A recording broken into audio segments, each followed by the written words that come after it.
Hey, what's up, everybody? It is Uncle Matt here with a Friday night live stream to preview all of the fun and exciting stuff that is coming up this weekend. I hope you and your family had a wonderful Christmas. And as we head into the final weekend of 2023, I hope we're all headed towards a great new year. Let's get right into it. We're going to start off talking about the epic matchup coming up this weekend between the Tennessee Titans and the Houston Texans. Now, this is a rematch from just like 2 weeks ago. It's crazy how like NFL does this sometimes where they schedule these division matches in like 2 times in 3 weeks. It's ridiculous, borderline insanity. It makes no sense, although I guess it makes for like can make an interesting twist in the playoff puzzle. Not for the Titans this year because we are officially eliminated from the playoffs. So realistically, nothing to play for other than trying to protect our draft stock, but also wanting to get like some young players in, get some reps in. I know that's a big thing. Will Levis is going to seemingly be back this week after missing last week with an ankle injury, and there's a lot of talk about getting him reps, getting him the opportunity to play will be huge for the team moving forward. I don't know. It's a very bizarre thing, this Tennessee Titans team, because we just lost to this Texans team 2 weeks ago when they were as badly injury depleted as we are now. And now they're going to have CJ Stroud back. Looks like Will Anderson will be back. I think Nico Collins has been back for them as a receiver. Weird way, it's like if you looked at just everything on paper, like, well, the Titans lost to a completely depleted Texas team at home 2 weeks ago. How are they going to now beat a Texans team with everything to play for in Houston with all their players back and healthy? I don't know. We've been in every game this season except the Browns game and except the Jaguars game, which even that we were in early, and then the Jaguars kind of pulled away from us in that game, so I don't really know what to make of it. It's kind of hard to really know what to think, know what to predict about these games at this point in time. As fans, we're pretty much just watching to see what, if anything, we've got in this team.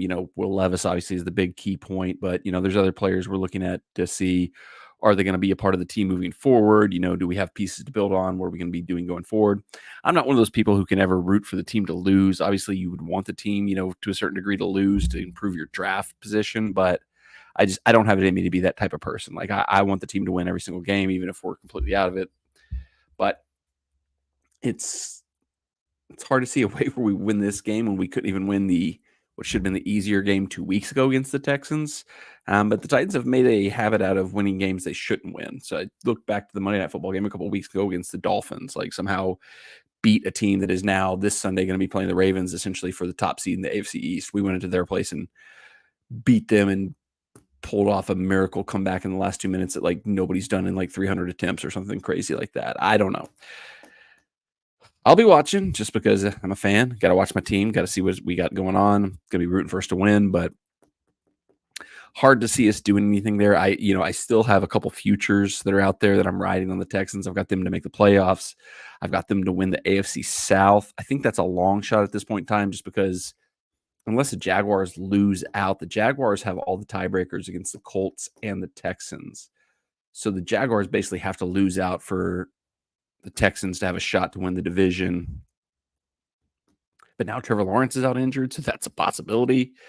I don't know. Will Anderson is coming back. He could sack Will Levis 47 times and maybe boost his stock for that future Defensive Rookie of the Year bet I put on him. I don't know. We'll see. Not really having high hopes for the Titans in this one, but we've played close games when we shouldn't have otherwise. So I'm going to say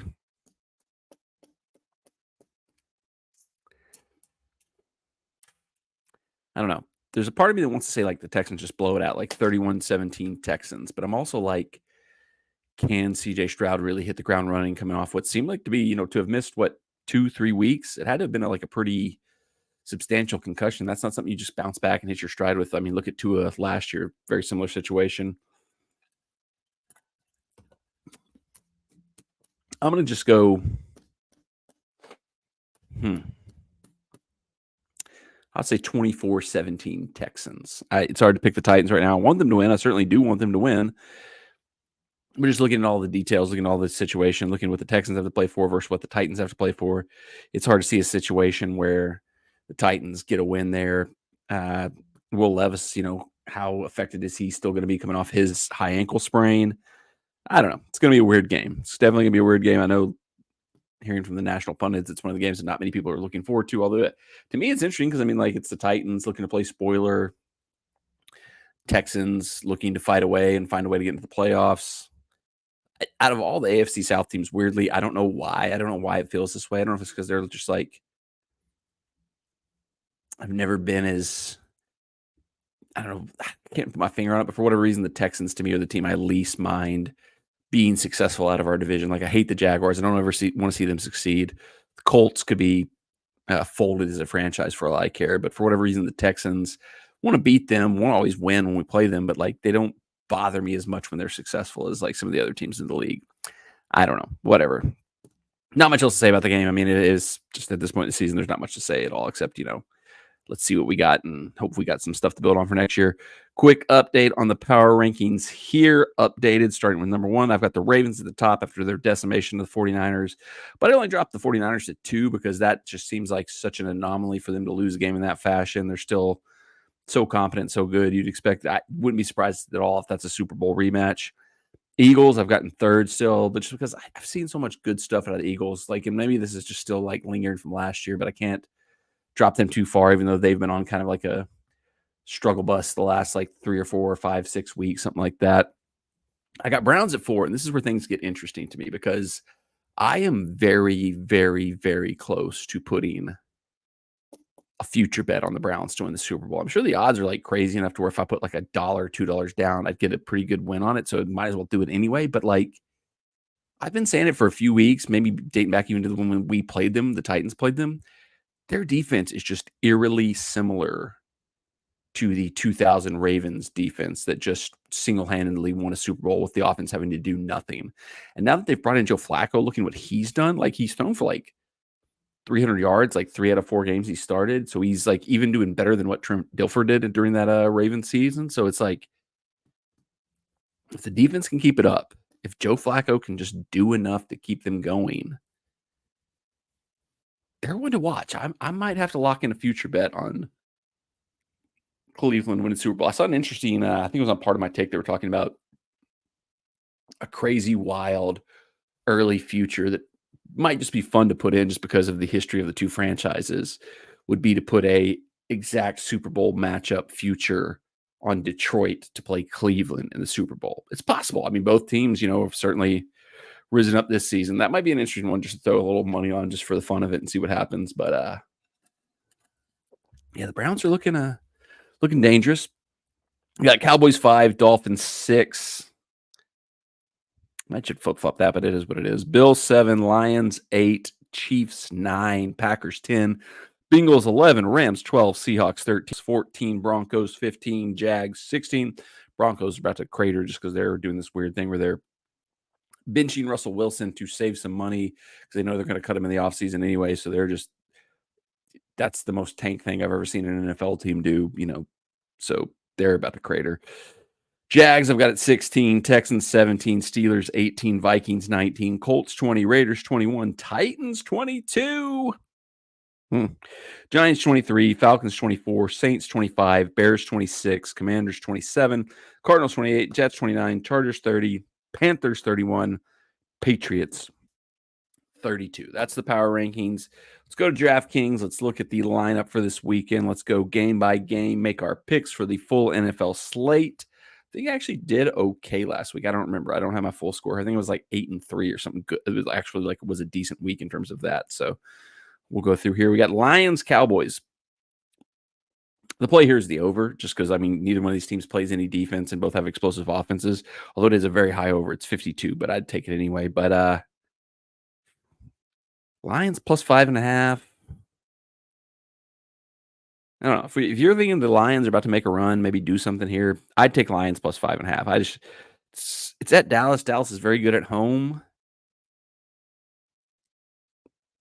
I don't know. My gut said Detroit 5.5, so we're going Detroit plus 5.5. Dolphins, Ravens, battle for the top. I mean, the Titans just beat the Dolphins a couple weeks ago. I don't think the Dolphins are that good. I think they've beat up on some bad teams over the season. I think the Ravens are legit. Do they have a little bit of a hangover, a little bit of a fallback after a big win over the 49ers? Can the Dolphins keep it close enough? It's 3.5. If it was 3, I'd feel a lot better about it. But needless to say, I think the Ravens are just a lot better. So I'm going to go Ravens 3.5. Wish it was 3, though. 49ers, Commanders. 49ers, 13.5-point favorite over the Commanders. You could give me this at 30, and I would take it just because the 49ers are looking to bounce back. They're going to just lay the wood to the poor Commanders at this point in time. Ron Rivera, dead man walking. His season's over. He's getting fired. Raiders, Colts. This is an interesting one because the Colts, they're in the mix for the playoffs. They've dropped some games they probably shouldn't have dropped the last couple of weeks if they really want to make the playoffs. The Raiders have weirdly gotten a little steam going. They're kind of on that little 10th, 9th place position right now where they can get into the playoffs. They can put some wins together. Antonio Pierce, obviously, it'd be big for him to get some wins there to get the Raiders into the playoffs for his contention to maybe be the full-time head coach of the Raiders. It's at Indy, though, and the way I see these type of teams going is they'll be bad for 2 weeks, good for 2 weeks, bad for 2 weeks, good for 2 weeks. I think the Raiders are due for a drop back. The Colts are due for a bounce up. I saw earlier today Josh Jacobs is likely to be out. I think Jonathan Taylor is back for the Colts. I think they're also getting Michael Pittman back. So good news Colts, bad news Raiders. I'm going Colts minus 3.5. Rams and Giants. I don't know why this is such a low line other than it's LA to New York. The Rams have to go all the way across the country to play at New York for a noon game, which would be 9 o'clock to their local time. So their body clocks might be off. But that seems to have not been an issue the way it was 4 or 5 years ago for teams. Rams are just much better than the Giants. The Giants are just flip-flopping, struggling. Maybe Tyrod Taylor gives them a little bit of spark, but situation where the Rams have got something to play for. They can get into the playoffs. They're pushing toward the playoffs. Going Rams minus 5.5. I think they win that by a touchdown easily.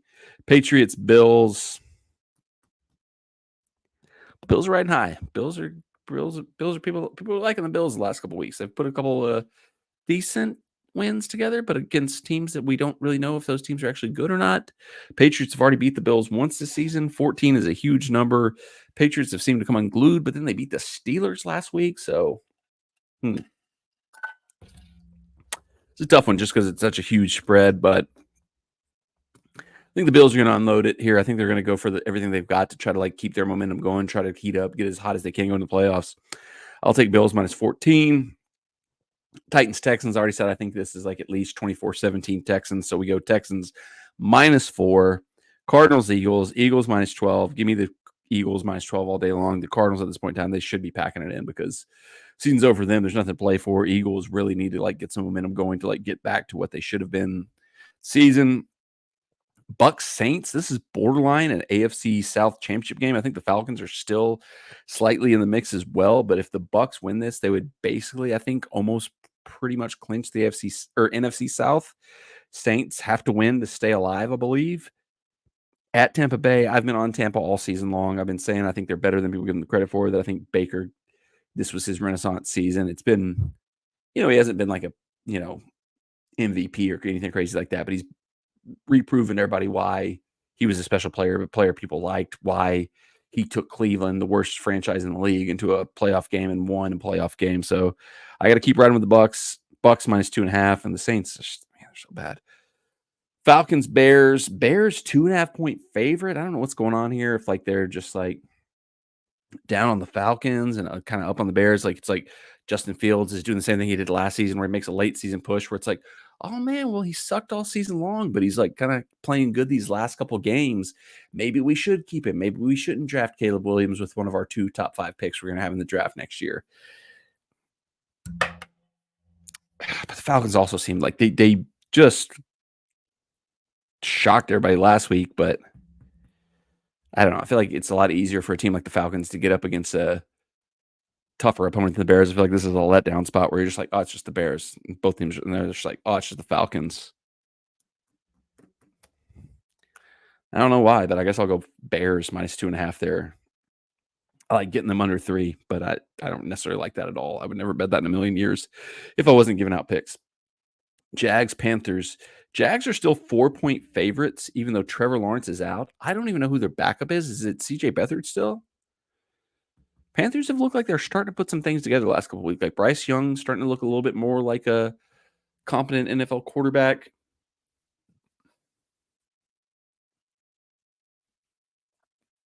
Jags back against the wall. They got to win this one.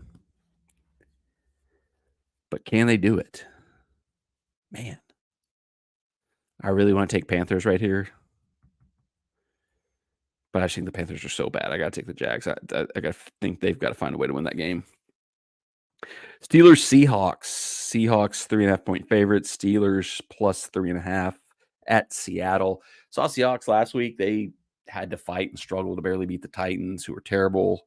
Steelers have also beat the Titans this year, but now they're playing Mason Rudolph at quarterback, who actually looked halfway competent for him last week. This is a very confusing matchup of two teams that are just barely not bad, but aren't quite good. At Seattle, what's the Tomlin deal? Is Tomlin good as a home underdog, or is he good as a road underdog? There's a thing about Tomlin. I don't know. I'm going Seahawks. I liked what I saw of them last week. I think they've got a little momentum going now. 2 wins in a row, pushing for a playoff spot. Steelers are kind of clinging on for dear life, although, Tomlin is probably still fighting to keep his streak of having at least 500 seasons going. But I'll take Seahawks 3.5 there. Bengals, Chiefs. Looks like the bloom kind of came off the rose for Jake Browning and the Bengals last week, but the Chiefs just are not the Chiefs we've known them to be. They're 6.5-point favorites in this game at home. Should Patrick Mahomes and the Kansas City Chiefs be able to beat the Jake Browning Cincinnati Bengals by at least a touchdown? They should. Will they? I don't know, but I'm going Chiefs minus 6.5. Chargers, Broncos. How many games are there? Feels like there's a crazy amount of games. I don't know. There's less spread out this week than there have been the last couple of weeks. Chargers, Broncos switching to Jarrett Stidham at quarterback, benching Russell Wilson. The Chargers, Easton Stick. This is a terrible game. That tells you how badly Russell Wilson has played this season, that they're benching him in Denver, and Denver's still a 3.5-point favorite over the Chargers. Broncos, Chargers, just you can't pick the Chargers in that spot no matter what. They'll probably win the game, but I'm taking Broncos 3.5. Packers, Vikings on their about 27th different quarterback change this season. Packers, both teams kind of have a look at the playoffs. I'll take the Packers there. I like the Packers. I think they're better, especially with the constant shifting of quarterbacks from Mullins to Dobbs to Jalen Warren, Jalen something or other. I'm going Packers +1. That's it. That's it for this week. There's no Monday night game. I guess because we're going to have the college football games Monday night. So that's our picks. That's the full picks for this week's slate of games in the NFL. Good time to transition to picks for the college football playoffs. Let me show you this real quick. I'm going to put in a bet. $1. All the picks I just made as a parlay. Plus 160. What is that, $1 million? I don't know. $1 to win $16,000 if every pick I just gave out hits. We'll see what happens. I gotta say, I've loved the college bowl season. It's been just the most chaotic, crazy college bowl season I can remember. Just because every game you watch, just you have no idea who you're watching playing, because all the games we've seen so far, it's all shells of the teams we saw during the regular season, because half of every team's roster is in the transfer portal. Then there's more players that are just sitting out to get ready for the NFL draft. So you're just not seeing the same teams you saw during the regular season. I came up with that idea today while I was watching Kentucky and Clemson. I think the safest bet, if you want to bet on just these assorted random college bowl games, is if you can get a turnover prop, over 1.5 turnovers, over 2.5 turnovers combined for both teams. That's a bet I would take on just about every game so far, because it feels like every college bowl game I've watched so far, just because nobody knows what they're doing, because it's all players that are coming in and playing for the first time. There's just turnover after turnover. I felt like Kentucky. Every time I looked up, the other team had the ball because the other team had turned it over. Kentucky versus Clemson today. So look at turnover props for whatever's left of the college football bowls. Smart of the bowl people, whoever's presenting the bowls, to have steered into doing the weirdest, most bizarre stuff you can at each bowl, like the Mayo Bowl. You've got the Mayo bath for the coach instead of the Gatorade bath. I've seen French fry bath, coffee bath. last night, the Pop-Tart Bowl, where they toasted the mascot and the winning team got to eat the Pop-Tart mascot in the game. I watched an entire game of 2 teams I did not care about whatsoever just because I wanted to see the winning team get to eat the Pop-Tart mascot at the end of it. So kudos to the organizers of the bowls to try to find ways to make them interesting, even though the teams and the competitiveness of it has just been flushed down the toilet with transfer portal and all the other stuff that's going on, to where the teams you're watching playing these bowl games are not the teams that played throughout the regular season. It's been crazy. It's been ridiculous. But the games we can guarantee we're going to at least see something resembling the teams we've, seen throughout the regular season is, of course, college football playoffs. So we've got Michigan, Alabama, Michigan number 1, Alabama number 4, Texas and Washington. Those are your 2 semifinal matches for the big one.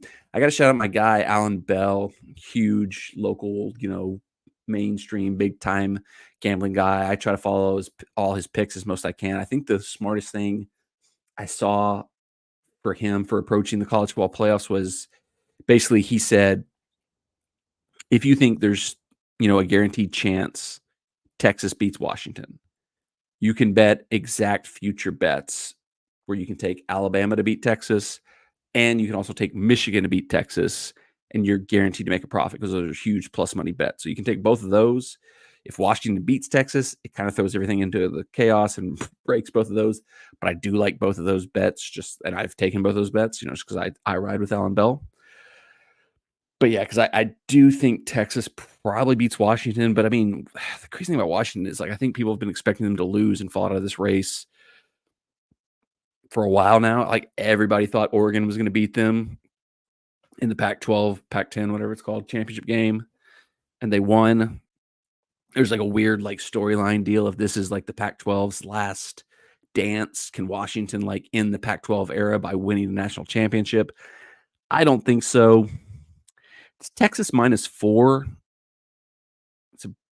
This game is probably going to be I could see this game being awesome, just a complete shootout up and down the field. Because the thing, and I've heard multiple people say this isn't me saying this, but I've read this and seen this elsewhere, is that the key to this game is Washington has awesome wide receivers and Texas has a terrible secondary. But Texas has the offense to match whatever Washington's offense can do. So 4 seems like a lot. It could be a shootout that ends up 35-33. I don't know how we'd get to that, but 35-33, last second field goal, 38-35, something like that. Texan 4-point favorite. I like Texas to win, but I feel like people have been doubting Washington. I think they'll put up a fight and could even maybe pull the upset. So I would go Washington +4, even though I think Texas is going to win. Bama, Michigan -1.5. So here's the thing. I got a future bet on Michigan. I've had it for a while, so I got good odds on it, and I want to ride it out. I want to see it happen just for financial reasons, even though it's a $5 bet. It's not like I'm betting a ton of money. But I also think there's a weird, people have forgotten that this Alabama team has not been the Alabama teams of the past. They barely beat Auburn to squeak into the SEC championship game, then beat Georgia in a competitive game. But throughout the season, they struggled. They've already lost to Texas at home. And there's this weird, people J.D. Milroe got benched earlier this season. People were he can't possibly play quarterback. How did Alabama get stuck with him as their quarterback? And he beat Auburn and then was going, give me that Heisman. Give me that Heisman. It's bro, you sucked all season long, and it took a last-second miracle touchdown for you to beat a crappy Auburn team. Why are you chanting, give me that Heisman? And then this week, he was doing press being oh, my old offense coordinator, Bill O'Brien, told me I need to change wide receiver. I need to change running back. I need to change safety. He told me I can't play quarterback. Well, look at me now. Look at you now. You still kind of had a crappy season and just seemed to get things right at the end of the season at the perfect time to be able to get your team in the playoffs. I kind of think he still sucks as a quarterback. I mean, maybe I'm crazy. Maybe I'm missing something here. I don't know. They're on a good run. They've had a little bit of momentum to get in, but they still barely beat Auburn to get in. And we don't really know how good Georgia was, even because Georgia didn't play anybody all season long. So it's not like beating Georgia was as impressive as it might have been in other seasons, just because Georgia played nobody all season long. Like, they cakewalked their way to the SEC championship game. The first tough team they played was Alabama, and they lost. I don't know. I feel like betting against Alabama, betting against Nick Saban is usually famous last words, but Michigan's been a lot more dominant, a lot better looking throughout the season, overcame a lot more adversity with all the, potentially self-inflicted stuff with Jim Harbaugh getting suspended multiple times. But like I said, I got a future on them. I got to keep riding with them. I'm going Michigan. We're going Michigan -1.5. So I got Washington. I've got Michigan. But I think Texas wins and Michigan wins. So I think our championship game is Texas versus Michigan. So spread for Washington, but I think Texas wins, which is weird because that's a very small spread to think that, like, but I can see it being a 1-point win for Texas, or 2-point, 3-point, whatever. All right, last thing I want to talk about. AEW has a pay-per-view event this weekend, World's End. I feel like I've said this like the last 6 straight AEW pay-per-views. This is one I don't see myself buying. I don't think I'm buying this pay-per-view because I've either gone to a friend's house or purchased myself every single AEW pay-per-view in their history, except maybe one. I maybe missed one somewhere along the way when I was traveling or something like that. But this is one where I'm just looking at it and I'm like, it's going to be a great show. They always put on a great show on pay-per-views. There'll be a lot of great matches, but I'm like, am I going to want to come home tomorrow night, or because it's tomorrow night, Saturday, December 30th? Am I going to want to spend money and watch this show? I don't think so. Let's go through the card. We're going to have a 20-man battle royal for a future AEW TNT championship match. Who cares? Hook versus Wheeler Yuta for the FTW rules match for the FTW championship. 2 young guys that are very talented. I'm sure they have a great match. Could care less. Eddie Kingston, John Moxley championship final of the AEW Continental Classic for the inaugural Triple Crown Championship, Ring of Honor World Championship, and NJP Strong Openweight Championship, and inaugural AEW Continental Championship. The Continental Classic has been an awesome tournament. The matches throughout it have been incredible, very entertaining throughout. But the ultimate problem with the tournament is it's AEW creating another belt when they've got so many belts, too many belts to begin with. If they had a world champion and nothing else, and this was to crown the new secondary champion, this would be incredible, awesome. Holy crap, I want to see who wins this. But they've got Christian's running around with the TNT championship.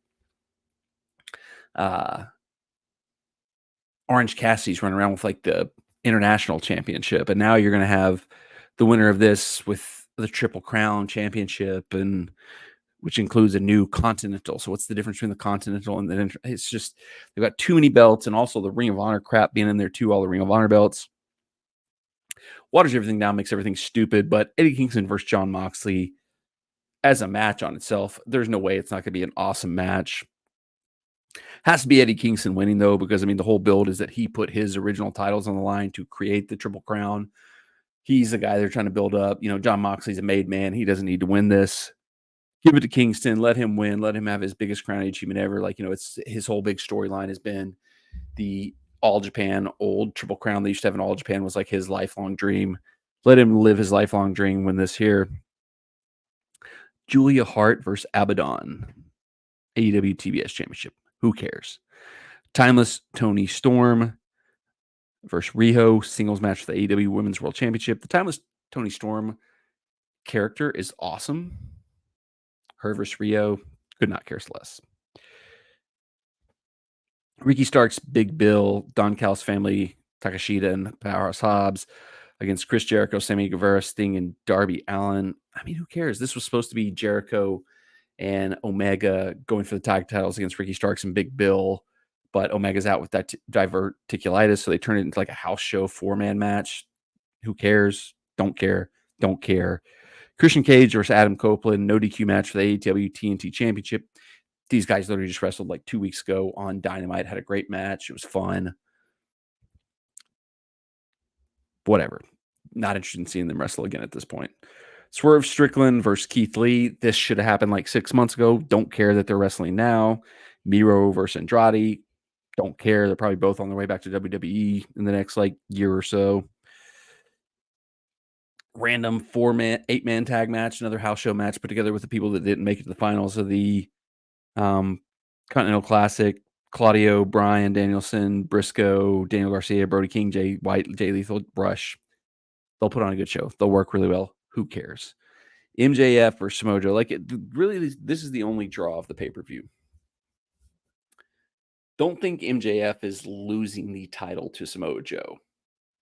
They've been going strong with this year-plus long reign for MJF, and typically if you go that long with somebody as champion, if you build somebody up like that, you're doing something big. There's going to be a big angle, a big something to launch whoever you're passing the belt off to next. And Samoa Joe, great worker, all-time legend of the game. Don't think he's the guy that should be ending MJF's title reign unless MJF he's got some injuries, legit injuries in real life, like a shoulder thing, hip thing. If he's just so beat up that he can't go anymore, maybe he has to drop the belt. I think they're trying to make you think that with his injury stuff. But ultimately, Joe shouldn't be the guy to beat him, so I cannot see him winning. The only potential interesting part of this match is they've been doing this gimmick with this masked guy, the devil, which is MJF the devil, because it's MJF's old devil mask that he used to wear. If they reveal who the devil really is, that's a big reveal. But I mean,